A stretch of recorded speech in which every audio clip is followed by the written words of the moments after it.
ద్వితీయోపదేశ కాండము 30వ అధ్యాయం 5వ వచనంలో దేవుడు తన ప్రజలకు క్షమాపణ పునరుద్ధరణతో పాటు రెండింతల ఆశీర్వాదాలు ఇస్తానని వాగ్దానం చేస్తూ ఉన్నాడు.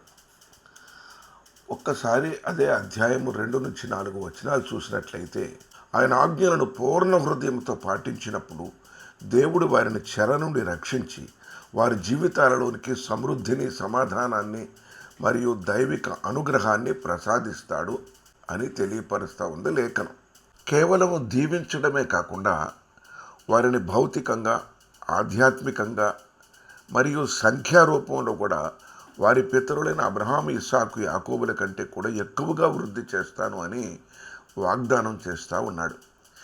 ఈ అభివృద్ధి వారి సంతానంలోనూ, వారి భూమి పంటలోనూ, అన్ని కార్యముల్లోనూ స్పష్టంగా కనిపిస్తుంది.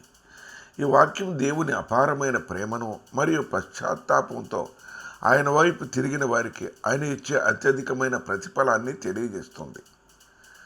దేవుడు తన ప్రజలను ఎన్నడూ విడిచిపెట్టడని, వారిని పూర్వస్థితి కంటే ఘనంగా ఆశీర్వదిస్తాడని స్పష్టం చేస్తూ ఉంది.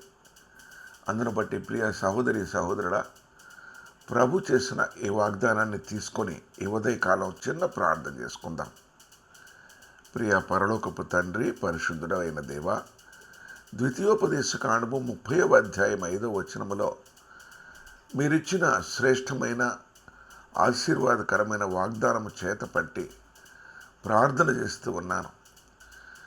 నాకు మేలు చేసి నా తల్లిదండ్రులు, నా పితరులు, నా యొక్క పూర్వీకుల కంటే నన్ను విస్తరింపజేసి నీ దీవెన, నీ ఆశీర్వాదమును నాపై, నా కుటుంబంపై కృమ్మరించగలవని నీ ప్రియ కుమారుడు, నా విమోచకుడు యేసుక్రీస్తు పరిశుద్ధ నామములో,